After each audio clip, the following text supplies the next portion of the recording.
pertama kali saya pakai serban. Insya Allah tidak sampai 1 menit nanti saya copot. Karena untuk gus-gus muda itu ada kaedahnya. Katanya dulu pakai serban setelah bisa baca Wahab. Kalau sekarang enggak, kalau sudah kaji dipanggil abah ya pakai serban. Saya ini santri sarang mulai kecil. Dulu pakai fikih, model usul fikih.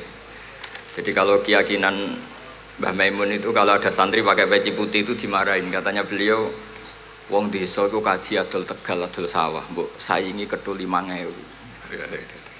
Jadi ngelarani kiai itu, ngelarani wong desa itu dosa kata-kata. Tapi beberapa kiai pakai peci putih karena sunat. Akhirnya saya sudah haji tapi keterusan pakai peci hitam karena mulai kecil diharamkan terus keterusan itu. Pakai serban juga gitu, dulu ada kaedahnya katanya boleh pakai ini harus setelah ini terus keterusan nggak pakai. Tapi ini alhamdulillah dikasih sama Gus Ali ini saya terima. Nah ini IARO apa Tamblik tidak tahu. Teman-teman bahasa Indonesia Jawa bahasa Inggris jadi bahasa Inggris favorit understand juga. Jawa mawon dia santai-santai mawon dia. Ini saya tidak tahu, saya harus istighfar atau harus syukur. Karena kenapa saya berpikir ini kalau butuh istighfar nopo syukur, mergi termasuk yang paling saya hindari itu acara seperti ini.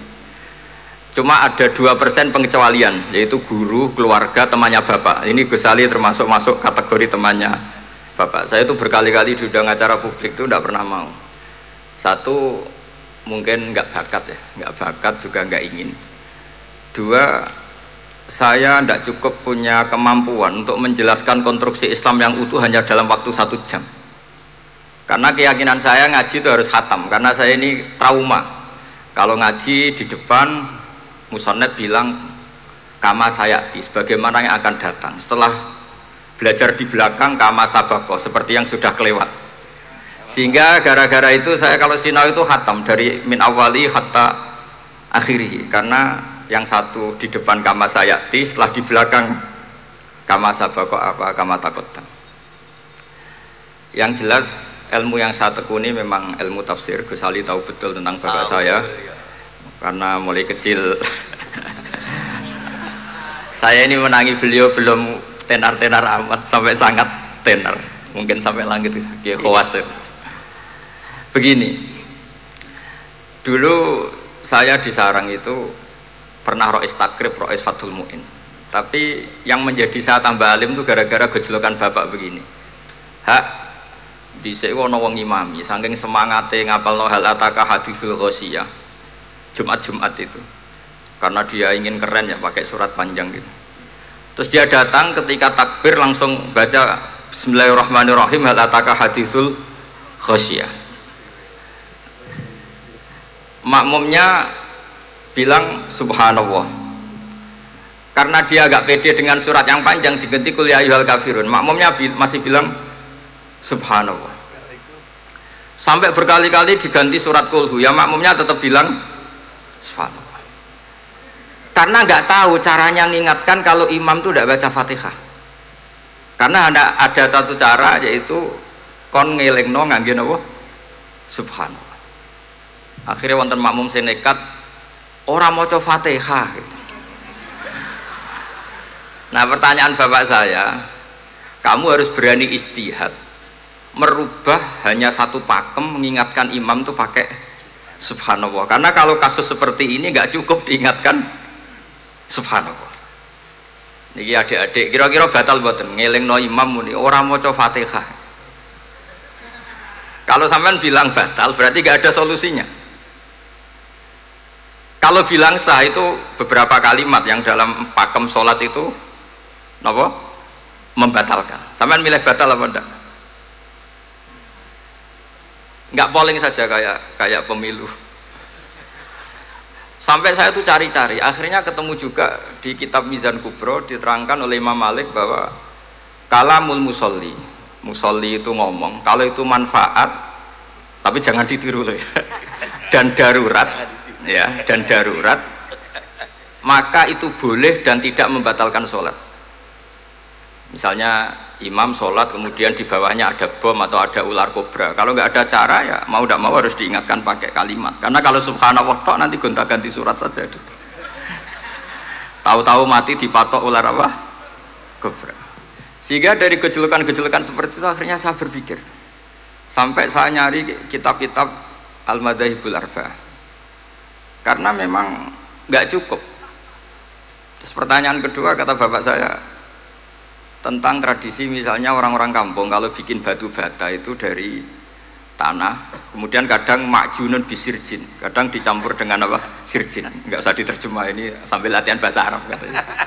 Masa pondok internasional nggak bisa bahasa Inggris sama bahasa Arab? Jamu makjun. Makjun ya. Ternyata mazhab Syafi'i ianya membolehkan atau nganggap alatut tohara itu dua, al-ma' wa turab. Tapi ternyata dalam mazhab Hanafi termasuk alatut tadhir atau alatut tohara itu an-nar, yaitu api. Alasan Abu Hanifah, orang mukmin yang banyak dosanya itu untuk masuk surga itu disucikan dulu di neraka. Artinya an-nar itu al-mutahhirah. Nar itu gunanya mensucikan. Sehingga batu bata karena sudah mengalami proses dibakar, maka berarti suci meskipun makjunun bisirjin. Ya tapi jangan pakai tayamum, pakai apa? Nah, jadi kalau anda mandi junub atau nggak punya wudhu, kalau nggak ada turab sama apa air, ada solusinya, yaitu wudhu pakai nar. Tapi itu jelas haram itu kalau itu, karena nggak mungkin nggak ada turab, itu nggak mungkin. Sehingga ini penting, gejolokan-gejolokan para ulama, para guru ini penting, karena ternyata para nabi itu menjadi pinter itu ya karena digojlok pangeran. Saya punya sekian contoh di kitab-kitab para wali. Ketika datang malakul mauti ke Nabi Ibrahim dan akan mengambil nyawanya, itu Nabi Ibrahim tangklet, kowe sapa? Aku malaikat. Ono apa? Ditugasno pangeran mencabut nyawa anda. Terus kata Nabi Ibrahim, apa kamu tahu saya ini siapa? Ya tahu, anda Khalilur Rahman, kamu kekasih Allah. Terus kata Nabi Ibrahim, hal ra'aita habiban yumitu habibah, masa ada kekasih membunuh yang dikasih? Pasti anda salah ya, karena malaikat nggak pernah ngaji di sini, di progresif ini, dia tidak bisa jawab. Akhirnya niki kalau pamit, niki kalau sembuh niki cekap, niki cekap, bingung, betul kulino nih, bingung nih. Akhirnya malaikatnya matur malih teng pangeran, ya Allah, kata Nabi Ibrahim logikanya begini, wahal ra'aita habiban yumitu habibah, mosok kekasih kok dipateni kekasih. Terus kata Allah gini, ya sudah bilang gini sama Nabi Ibrahim, sama Ibrahim, wahal ra'aita habiban yakrahu ayyalqa habibah, mosok kekasih kok ora siap ketemu sing dikasih. Akhirnya Israel datang lagi, balik mana? Gini logikanya dibalik sekarang begini gitu. Wahal ra'aita habiban yakrahu ayyalqa habibah. Terus Ibrahim bilang oke ya, nggak masalah, sudah. Artinya apa? Kita ini diajari satu logika. Logika apa saja? Ini Allah. Sehingga ya memang normalnya hidup tuh cerdas. Kata Ghazali, cerdas nyikapi apa? Realitas. Ini penting saya utarakan. Saya punya sekian contoh kecerdasan para nabi.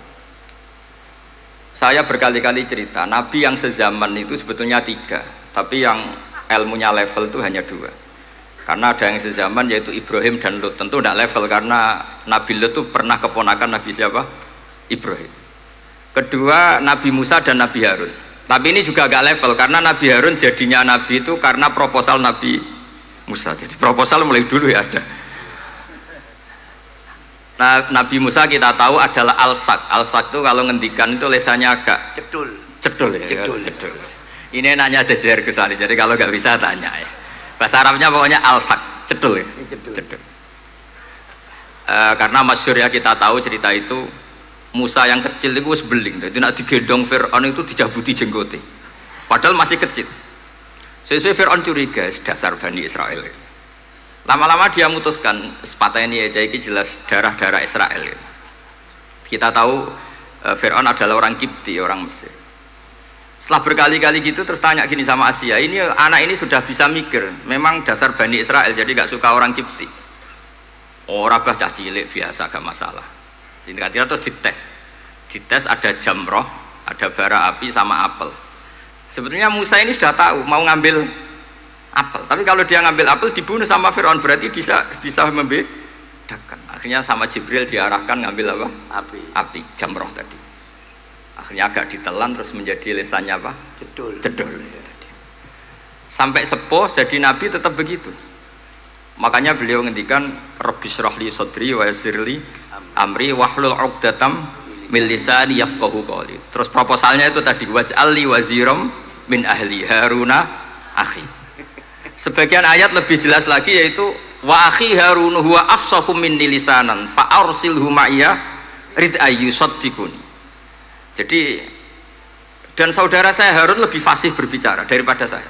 Jadi kualitas ilmiahnya bagus Musa, tapi jubirnya itu Harun. Ya kira-kira kayak Mbah Lim dulu. Iya Mbah Lim. Ya. Jadi ini saya jubirnya Gus Ali, saya Harun, ini Musa. Maksudnya kaya karena sudah ada nabi. Singkat cerita, karena Musa itu agak alsak, sehingga Harun ini ya nggak levelnya. Padahal sezaman, sehingga ya nggak pernah bantah-bantahan, nggak pernah adu argumen. Yang benar-benar Nabi sezaman dan kemudian sering adu argumen adalah Isa dan Yahya. Kita tahu umurnya ya imbang, kualitas al-mazaya wal wa'il juga imbang. Nabi Isa kita tahu wa yukallimun nasa fil mahdi wa kahla. Mulai kecil bisa ngendikan, ya sudah pinter. Nabi Yahya kita tahu ya Yahya khudil kitabah bikuwah wa atainaul hukma sabiyya. Jadi sama-sama pintar. Wa hananan min ladunna wa zakah wa kana taqiyya. Itu dua beliau ini menjadi satu manhaj besar dalam Islam. Itu kalau main ke salah satu kampung, itu Nabi Isa tanyanya aneh. Aina syirarun nas? Orang-orang yang jelek-jelek itu di mana? Orang-orang fasik itu rumahnya mana? Kalau Nabi Yahya tanya aina khiyarun nas, orang-orang baik itu di mana? Akhirnya dua beliau ini saling berargumentasi. Kenapa kamu tanya aina syirarun nas? Terus Nabi Isa katanya, lah kenapa kamu tanya aina khiyarun nas? Terus kata Nabi Yahya, enak kancanan wong soleh, gak ruwet kan? Kancanan wong soleh itu kan enak, gak dibodoni, gak ruwet. Pemenang kancanan wong mati, saya iso bodoni. Gitu. Masyhur itu cerita Gus Dur, Gus kenapa sering ziarah? Kancanan wong urip sumpek. Iya. Wong mati gak tau bejo. Wong mati ra tau bejo. Ini teman ziarahnya Bapak. Wong mati ra tau bejo. Ya. Itu ya ini santai-santai saja, relax saja. Karena saya sudah tahu mau ngomong apa. Nanti kalau ingin serius ya ngaji sama saya, harus khatam biar enggak jadi korban kama sayati sama kama takoddam. Akhirnya Nabi Yahya gantian tanya, kenapa kamu tanya aina syirarun nas? Itu masyhur beliau. Ini dalam kitab Tabaqatul Asfiya karangan Abu Nu'aim Al-Asfihani. Riwayat Sufyan bin Uyainah, gurunya Imam Syafi'i. Jawabnya Nabi Isa unik. Ana an-nabiyyu, saya ini nabi. Biman zilatit tabib. Nabi itu ibarat dokter. Udawil mardo. Di mana-mana dokter itu cari orang sakit. Makanya di NU itu banyak kiai-kiai yang nangani orang-orang fasik. Dakwah nih gue wong nakal-nakal itu ya ada khazanahnya, asal gak keterusan katut gitu saja. Jadi kalau kamu niru Gus Me itu sebenarnya konsepnya satu, asal ada bukti jadi wali dan tidak katut. Kalau ndak ya sudah usah. Gak usah wae kata Gus Ali sudah. Kalau gak kelasnya jangan. Sehingga dua beliau itu jadi khazanah besar. Misalnya Anda jadi kiai di daerah-daerah yang Islamnya sudah maju, mungkin Anda ini hanya mendapat fasilitas dari Islam. Makanya saya sendiri secara pribadi, misalnya kecelok pinter, tah ranking, tah juara musabaqah tilawatil Quran, kadang dari sekian prestasiku untuk umroh mendapat. Karena kita punya prestasi di daerah yang prestis. Sementara teman-teman kita, makanya ini kalau ada santri progresif yang nggak pinter, tak kasih ijazah, tak kasih support. Barokahnya tidak pinter, akhirnya hidup di daerah tertinggal. Barokahnya hidup di daerah tertinggal, Anda muassisul ma'had, Anda muassisul masjid. Sing prestasi hanya mendapat dari negara, yang tertinggal malah memberi kontribusi. Akhirnya apa? Lama-lama ini yang prestasi coro Jawa ngatok tomak. Saya dapat apa? Sementara yang di desa tertinggal saya bisa memberi apa? Sehingga Allah bikin wong bodoh itu ada rencana besar gitu. Jadi mau orang bodoh itu gak ada orang-orang santri yang hidup di daerah-daerah apa? Tertinggal. Aman golek prestasi, golek umroh, terus ambisi ngimami masjid haram barang.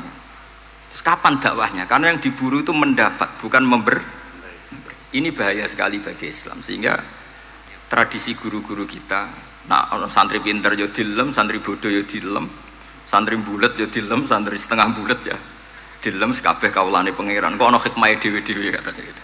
Tapi ini bukan justifikasi atau melegitimasi kenakalan anak-anak Anda. Ini mau cerita ilmiah. Kemudian ada perdebatan lagi. Dan ini nanti terusannya adalah al-ulama warasatul anbiya. Sayyid Abdul Al-Haddad itu masyhur. Kalau ada orang sowan ditanya, kiaimu nak mulang tau nangis? Mboten nate. Lereni ngaji wek wong ngono iku. Atine atos katanya. Tapi Abdul Hasan Asyadzili kalau ada orang tamu tanya, kiaimu nak mulang tau guyu? Mboten nate. Lereni wong ra iso syukur gitu.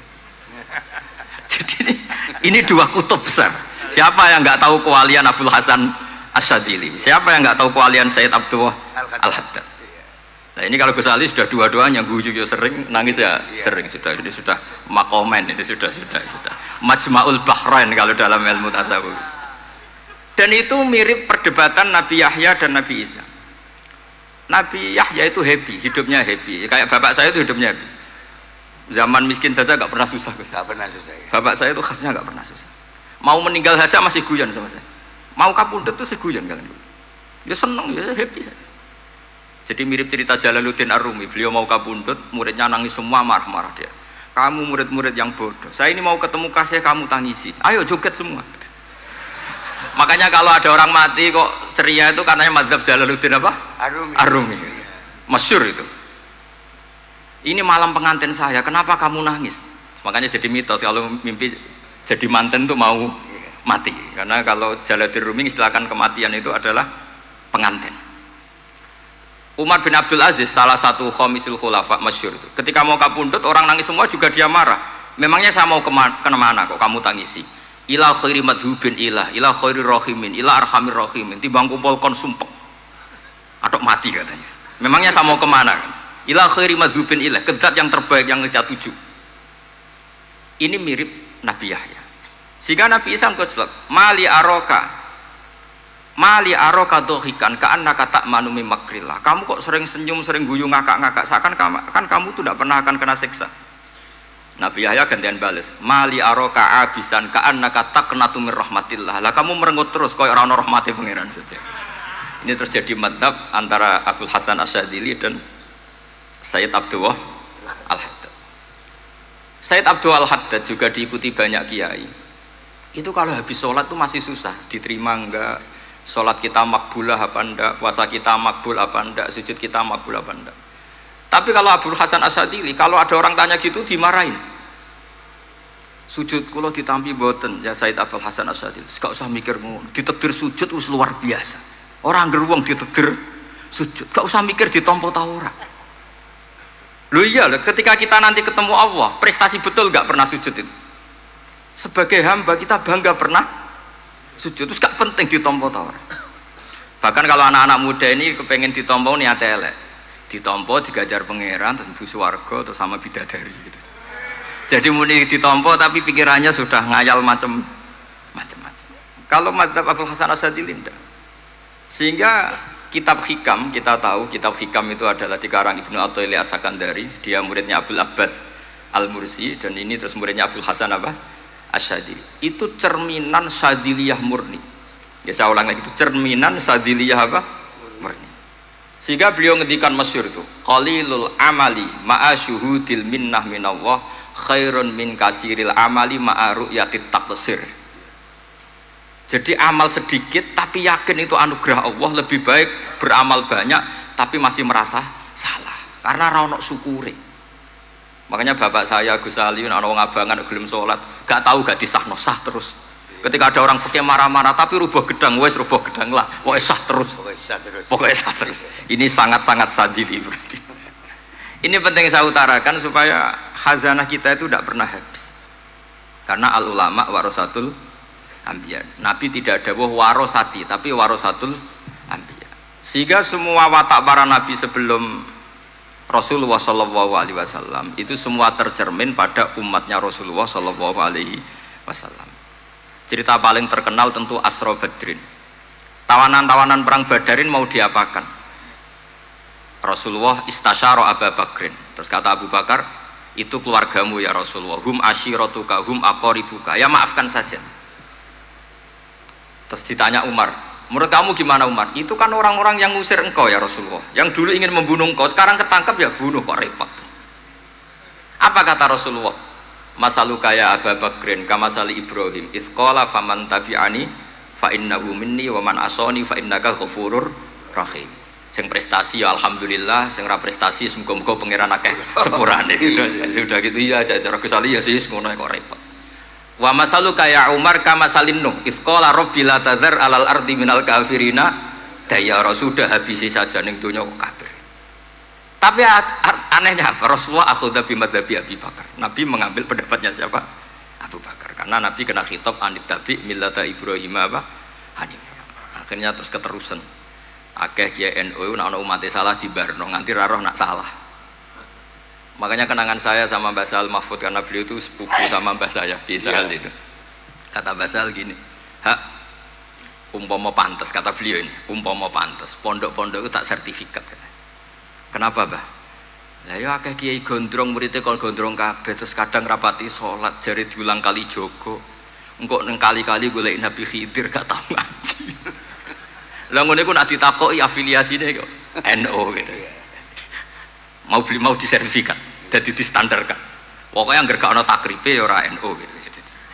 Karena nanti kalau gak disertifikat ini terus khayal-khayal macam-macam ini rata-rata kan afiliasinya juga ngeklaim NU. Padahal ya itu tadi, jadi diulang kali jogo langsung diulang macam-macam.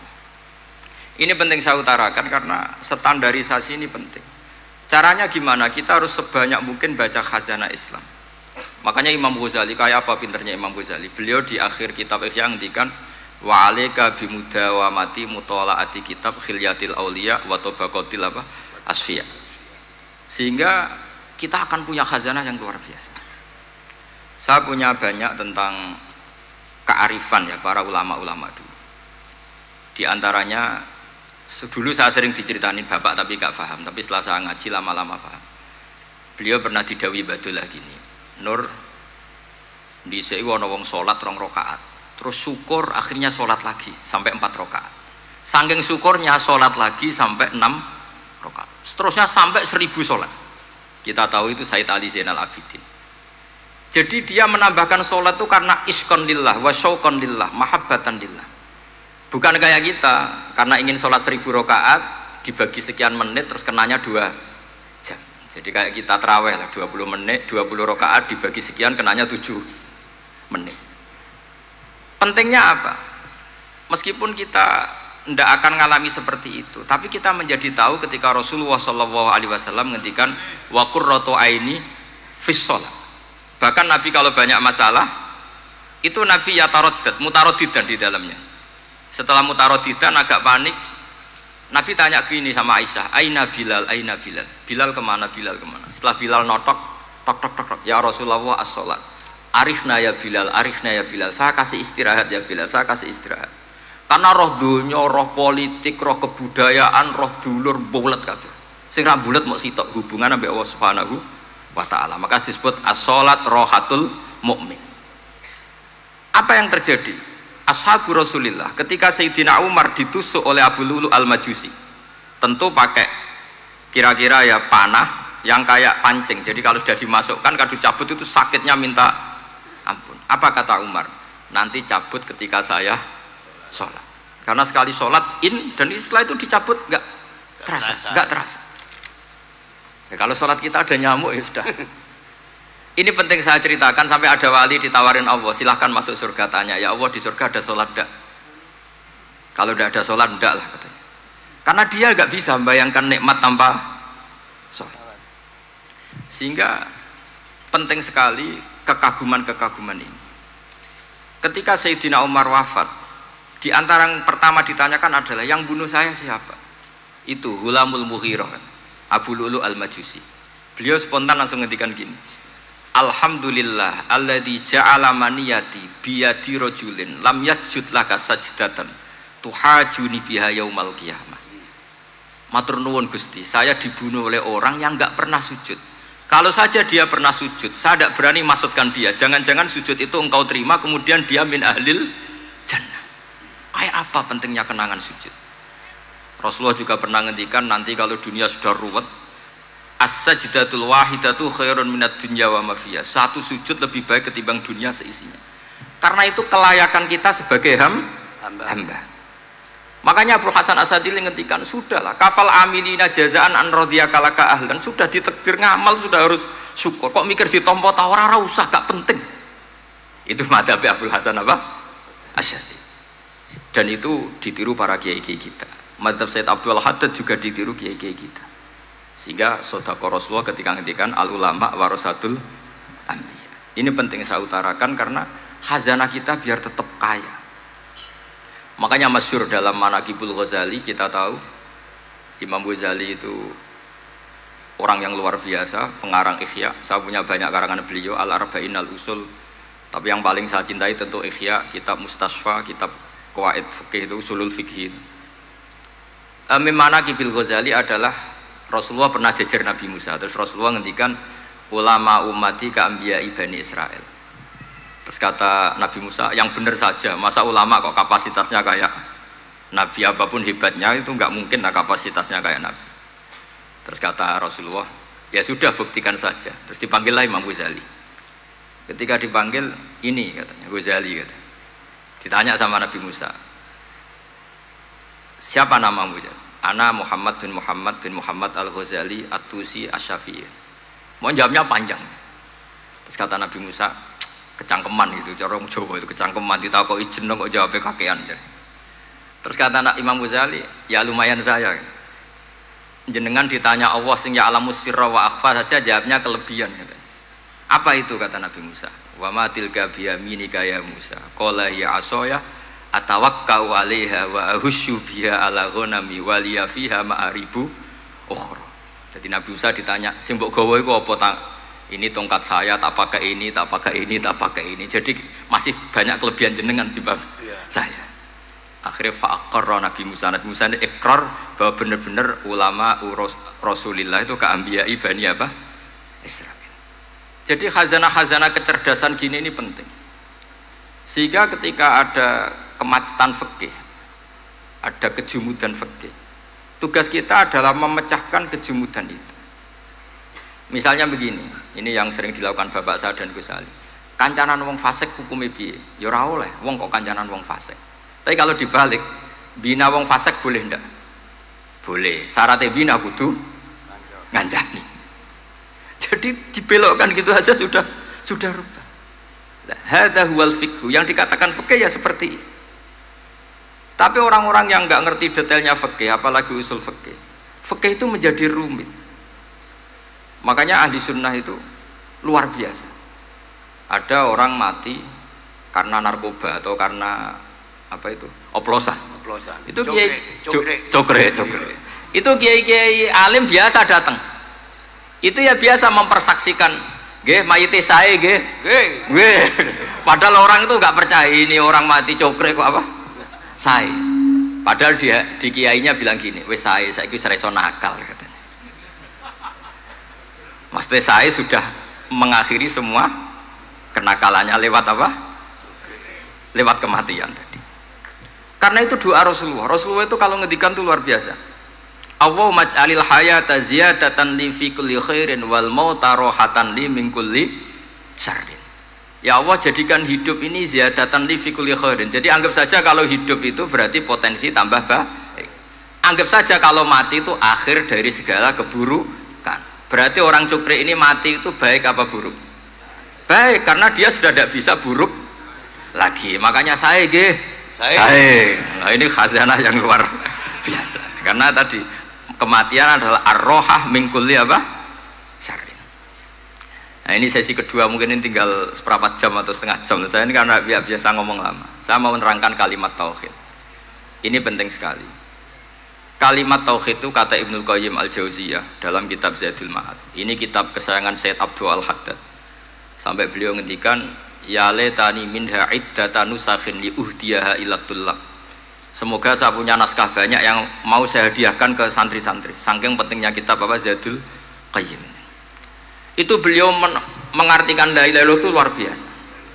Kalimat ini adalah kalimat super. Allah bikin surga juga demi kalimat ini.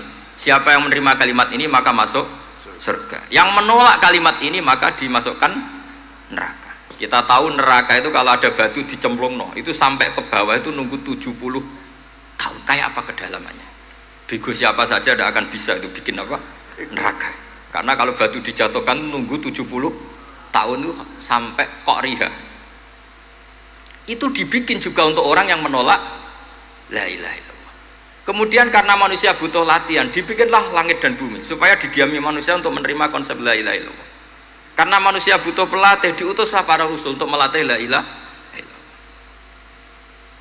Dan kalimat ini andaikan ada orang kafir 70 tahun, kemudian dia melafadzkan la ilaha illallah Muhammadur Rasulullah, maka semua kekafirannya dihilang. Maka santri-santri yang aswaja ini harus yakin, ia adalah kalimatun dakhala bihal kafiru al-islam. Ini kalimat yang orang kafir 70 tahun saja menjadi muslim. Tapi sekarang banyak gerakan dengan kalimat yang sama malah orang Islam menjadi kafir. Itu kira-kira kelompok aneh nopo boten. Hanya karena la ilaha illallah banyak kelipatok dihukumi kafir. Gara-gara la ilaha illallah bipitung dino diharani kafir. Wong kalimat ini sing kafir wae dadi mukmin. Sekarang dengan kalimat yang sama yang mukmin jadi kafir. Ini apa-apaan? Kira-kira gitu. Cara madzhab ini apa-apaan? Ini penting saya utarakan. Jadi kepastian tauhid. Ngendikane pangeran kul lil ladzina kafaru iyantahu yufar lahum ma qad salaf. Makanya Abu Hasan As-Sadili ketika nafsirkan fa'lam annahu la ilaha illallah wastaghfir li dzambika walil mu'minina wal itu ai bihadhil kalimah kata beliau. Kamu harus camkan bahwa la ilaha illallah dan setelah itu kamu baru sah istighfar untuk kamu sendiri maupun untuk orang mukmin siapapun, mukmin mukminah. Kita tahu andaikan kita punya keluarga kafirah atau murtadah sah nggak diistighfari? Tidak sah. Tapi sefasik apapun asal dia min ahli tauhid maka sah diistighfari karena fa'lam annahu la ilaha illallah wastaghfir li dzambika walil mu'minin. Jadi sahnya mengistighfarkan orang lain hanya dengan satu syarat, yaitu dia min ahli la ilaha illallah Muhammadur Rasulullah. Sehingga dalam cerita-cerita kewalian, dan ini saya percaya cerita ini karena saya pernah menemukan di Musnad Ahmad, saya menemukan di Ithaf syaratnya Ihya, juga di kitabnya Said Muhammad Abu Abdul Farad itu.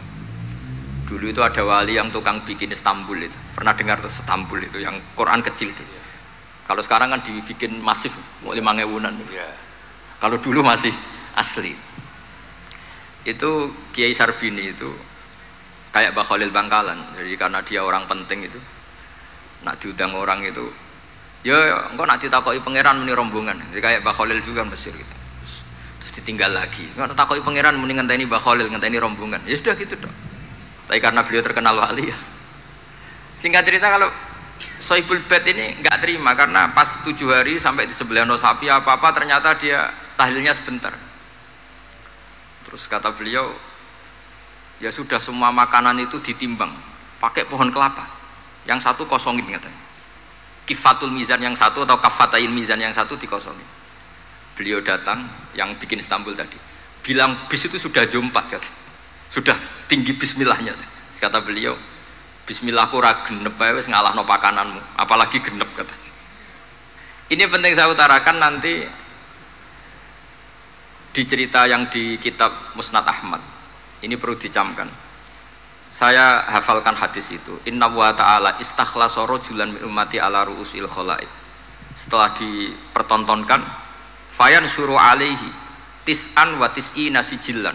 Kullu sijillin minha maddul basar.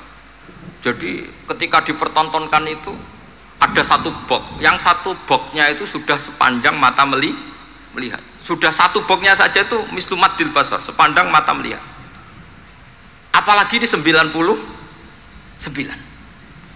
Terus Allah itu fair, Allah tanya, afalaka uzrun, apa kamu melakukan kesalahan banyak ini punya alasan? Enggak katanya. Adzolamat kata badi al-hafidun, apa memang malaikat itu sentimen sehingga salah kamu tok yang ditulis, kalau kamu nggak salah nggak ditulis? Enggak ya Allah. Terus kata Allah, bala innalaka inti hasanah, kamu masih punya satu kebaikan. Ketika Allah bilang kamu punya satu kebaikan, apa kata lelaki tadi? Nah, gunanya apa ya Allah satu kebaikan dibanding kesalahan yang sebanyak itu? Akhirnya kesalahan yang sebanyak itu ditimbang, si timbang satunya itu hanya la ilaha illallah Muhammadur Rasulullah. Fato syat as-sijilat, semua catatan salah tadi kalah. Kenapa? Fala yaskulu ma'asmillahi ta'ala syai'un, karena di dunia maupun akhirat tidak ada yang bisa mengalahkan kalimah thayyibah. Tapi sekarang kalimah thayyibah itu jadi tersangka. Nah ini makanya saya mohon santri-santri, hujjiyatu ahli sunnah wal jamaah ini harus mustaqirrah, harus sabitah, harus benar-benar berargumentatif, sehingga kita tahu setahu-tahunya bahwa kalimat ini adalah kalimat yang orang kafir saja menjadi muslim. Masa dengan kalimat yang sama orang mukmin menjadi kafir? Ini penting saya utarakan karena kita harus terus belajar. Caranya gimana? Ya diantaranya tadi belajar kitab Ihya, beberapa kitab, sehingga khilaf-khilaf fikhiyah meskipun kita tidak bidangnya misalnya, itu tetap punya kualitas yang luar biasa. Saya sampai sekarang menerima sorogan kitab Mahalli, itu di situ ada perdebatan unik. Boleh enggak misalnya jenazah itu diletakkan di belakangnya yang sholat?